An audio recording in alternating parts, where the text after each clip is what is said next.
brought to you by Silver Pumps. Top quality और consistent performance के लिए सिर्फ सिल्वर पंप नाम याद रखना।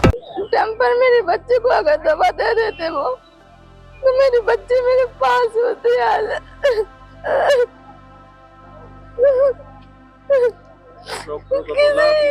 किसी ऐसे गरीब के साथ क्यों होता है ऐसा? जो बड़े लोग हैं उनकी सुनाई होती है, जो गरीब होते हैं उनकी सुनाई नहीं होती है।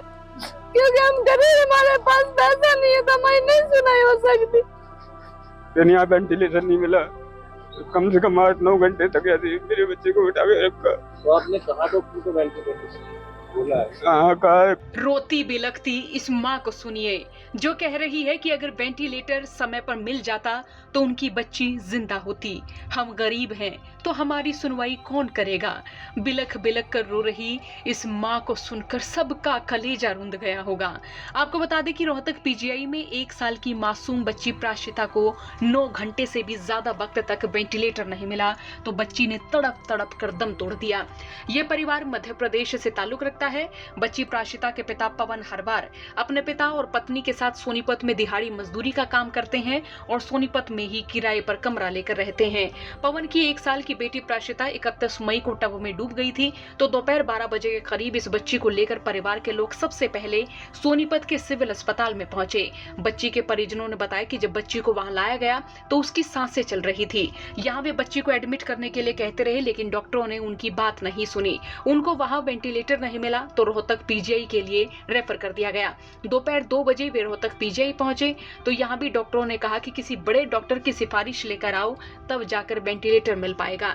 यहाँ भी बच्ची गीले कपड़ों में स्ट्रेचर पर पड़ी रही। जब रात 9 बजे डॉक्टर देखने आए तो कहा कि बच्ची की मौत हो गई है। बच्ची के माता पिता 9 घंटे से ज्यादा समय तक अपने हाथों से अपनी मासूम बच्ची को ऑक्सीजन देते रहे लेकिन अपनी फूल सी बच्ची को नहीं बचा पाए। क्या नाम है आपका? नोनी अहरवाल। क्या हुआ है यहाँ आपके साथ? मेरे बच्चे पानी में डूब गई थी। हम सिविल हॉस्पिटल ले आए उसको, वहां से यहाँ रोहतक रेफर कर दिया। टेम्पर मेरे बच्चे को अगर दवा दे देते वो तो मेरे बच्चे मेरे पास होते यार।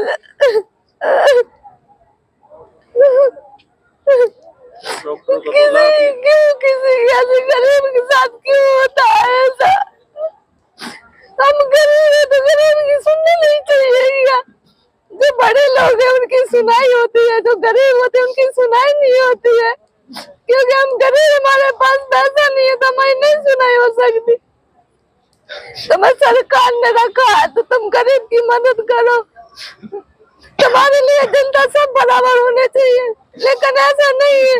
जो बच्चा पीछे आया उसको पहले एडमिट किया जाता है ताकि मेरा बच्चा पहले से उसको नहीं किया जाता। मेरे बच्चे को अगर दवा मिल जाती तो मेरा बच्चा मेरे पास होता है। ये सब डॉक्टर की लापरवाही है। कितने साल की? मेरे बच्चे 1 साल की थे। समय पर दवा मिलती तो बच सकती थी क्या? हाँ बच सकती, क्यों नहीं? अगर डॉक्टर अगर दवा दे देते तो बच सकती थी मेरी बच्ची। लेकिन डॉक्टर आराम कर रहे, हंस रहे, कुछ देख नहीं रहे। 8 घंटे पहले से टेबल मंगवा लिया ले जाने के लिए, फिर नहीं लेकर गए मेरे बच्चे को। हमको पता है कि बच्चे को गीले लत्ते पहनाना कि नहीं पहनाना, क्या करना क्या नहीं, डॉक्टर को देखना चाहिए। डॉक्टर कुछ नहीं करते हैं। किसी ने नहीं संभाला? किसी ने नहीं समझा। मेरे बच्चे मेरे पास होते, आज अगर दवा मिल जाती तो आपने बोला भी था डॉक्टर? बोला, कितना बोला, बहुत बोला। हाथ से उसको गैस वो देते रहे फिर भी मेरे बच्चे को कोई नहीं सुनता था मेरे आवाज। क्योंकि हम गरीब है ना तो कौन सुनेगा हमारे? बड़े लोग होते तो सुनते उनकी, हम गरीब है कहाँ से सुनेंगे हमारे? हम जैसे कितने माँ बाप के बच्चे चले जाते होंगे यहाँ। अब क्या चाहते हो?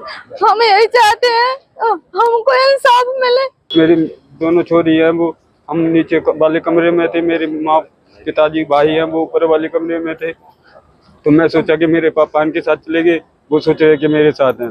तो दोनों बच्चे गए टब में सोते हुए, न लेते वो बड़ी वाली नहा रही थी, ये छोटी वाली उसको देखते ही उसके पास गई तो जब मैं गया बाहर, जब मैंने देखा फिर उसको उठा कर ले आया। यहाँ लेके आए तो क्या हुआ? पहले वहाँ से तुरंत ही सिविल अस्पताल में आया मैं स्कूटी के साथ। फिर उन्हें वहाँ से रेफर कर दिया यहाँ पर। फिर यहाँ वेंटिलेशन नहीं मिला, कम से कम 8-9 घंटे तक ऐसे मेरे बच्चे को उठा के रखा। तो आपने कहा डॉक्टर को वेंटिलेटर चाहिए? बोला है? हाँ कहा, कई बार हुआ। क्या बोले? कुछ नहीं बोले, मैं शांत रहे 8 घंटे तक लगातार। कई बार बोला, 10 बार भी बोला दे दो। फिर क्या हुआ? मौत होगी बच्चे की? हाँ अगर समय पे मिल जाता तो बच सकती थी। बच सकती थी। अब क्या चाहते हैं?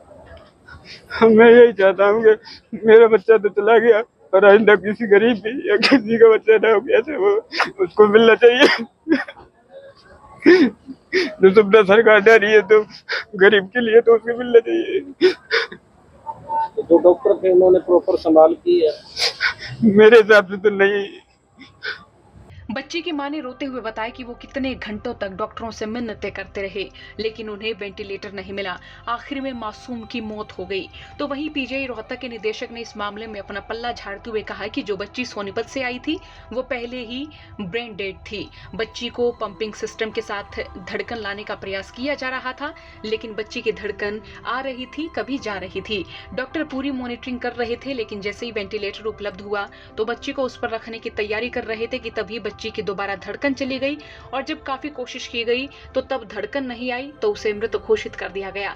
उन्होंने इस मामले में डॉक्टरों की कोई लापरवाही नहीं बताई है। जरा सुनिए निदेशक साहब ने कैसे मामले से पल्ला झाड़ा है। सर, एक बच्चा वेंटिलेटर में होने का कारण बताया जा रहा है, डेथ हुई है। क्या है पूरा मामला?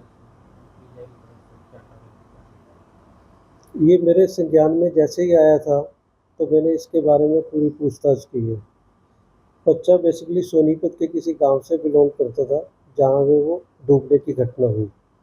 डूबने के बाद बच्चे को वो सिविल हॉस्पिटल सोनीपत लेकर गए, तो उन्होंने सुविधाओं ना होने का एक्सक्यूज़ देकर कि उस बच्चे को खानपुर मेडिकल कॉलेज में रेफ़र कर दिया। और बच्चे की धड़कन एक बार तो सिविल हॉस्पिटल में बंद हुई, उसके बाद एक बार खानपुर मेडिकल कॉलेज में भी बंद हुई। उन्होंने उसकी धड़कन को रिवाइव करके एम्बू बैग के साथ जो कृत्रिम सांस देते हैं हाथों से, उस पे पीजीआईएमएस के लिए कि हमारे पास ये सुविधाएं नहीं है, यहाँ भेज दिया गया।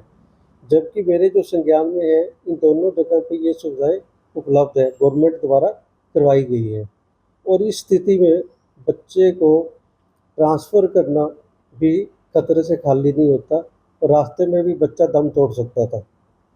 पर सौभाग्य से बच्चा हमारे पास आया, हमने इमरजेंसी में उसको रखा।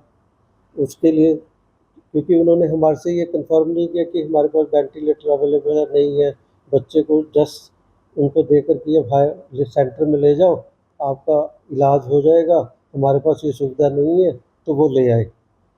जब यहाँ पे बच्चे को लाए तो हमारे पास भी इमीडिएटली वेंटिलेटर तो अवेलेबल नहीं होते, क्योंकि लंबी लाइन लगी रहती है ऐसी तरह के मरीजों की। तो जैसे ही उसकी व्यवस्था हुई तब तक बच्चा और क्रिटिकल हो चुका था, और हम उसकी जान को नहीं बचा पाए। उसमें कई किस तरह की जिस तरह से आरोप लगा कर पुलिस में लापरवाही हुई है, वेंटिलेटर नहीं मिला, इसमें जांच की जाएगी। लापरवाही मुझे एक किस्म से सिस्टम की हुई है, क्योंकि वो सोनीपत सिविल हॉस्पिटल से उसके बाद कानपुर मेडिकल कॉलेज से ही हमारे पास रेफर नहीं होना चाहिए था, वहीं पे उनको इलाज करना चाहिए था, और उनके पास इसकी सुविधा है, और बच्चे को स्टेबलाइज करके भेजते। क्योंकि ऐसे में क्या रहता है कि ट्रैवलिंग और ट्रांसपोर्टेशन का भी बहुत रिस्क होता है। और हमारे पास कई उदाहरण ऐसे पास्ट में भी रहे हैं कि यहाँ पहुँचते पहुँचते जो मरीज है उसके पुरान नहीं रहते और ब्रॉड डेड कंडीशन में होते हैं। काम नहीं हो रहा तो सर सरकार को लेटर लिखा जाएगा, क्योंकि वहाँ जो सिविल हॉस्पिटल या पीजीआई कानपुर जैसे हम और जैसे पीजीआई हैं जो सीधे रेफर कर देते हैं। हमने लिखा हुआ है, डीजीएचएस से भी बात हुई थी कि ताकि सिविल हॉस्पिटलों में एक व्यवस्था बनाई जाए कि रेफरल से पहले वो सुनिश्चित करें कि जहाँ वो भेज रहे हैं इस तरह की सुविधा वहाँ पे उपलब्ध है, और अननेसेसरी समय की बर्बादी ना हो। भले ही निदेशक साहब इस मामले से पल्ला झाड़ लें, लेकिन बच्ची के पिता पवन ने साफ साफ बताया है कि उनके साथ सोनीपत के अस्पताल और रोहतक पीजीआई में क्या क्या सलूक किया गया। बच्ची के पिता बताते हैं कि जब सोनीपत के सिविल अस्पताल में वो अपनी बच्ची को लेकर पहुंचे तो यहाँ पर डॉक्टर अपने कैबिन में बैठकर हंस रहे थे। वो कह रहे थे कि मेरी बच्ची को बचा लो, तो किसी ने उनकी बात नहीं सुनी। तो वहीं बच्ची की मां का कहना है कि मैं कई बार डॉक्टरों के पास गई, लेकिन वो मजे से बैठे रहे और जब बहुत जोर डाला तो उन्होंने कहा कि यह वेंटिलेटर की सुविधा ही नहीं है और 1 घंटे के बाद बच्ची को रोहतक पीजीआई के लिए रेफर कर दिया गया। इस रोती हुई मां के आंसू कोई भी देख रहा होगा तो उसका कलेजा मुंह को आ गया होगा। अब रोहतक पीजीआई पर कई सवाल या निशान खड़े हो रहे हैं। उचित इलाज न मिलने से रोहतक पीजीआई में मौत का सिलसिला ये कोई नया नहीं है। आए दिन इस तरह की घटनाएं यहाँ से सामने आती हैं, लेकिन पीजीआई प्रशासन इस मामले में हमेशा बोलने से बचते हुए नजर आया है या फिर मामले से पल्ला झाड़ता ही दिखा है। आपके इस पूरे मामले पर क्या सोचना, कमेंट बॉक्स में राय लिखें। हरियाणा तक के लिए रोहतक से संवाददाता सुरेंद्र कुमार की रिपोर्ट।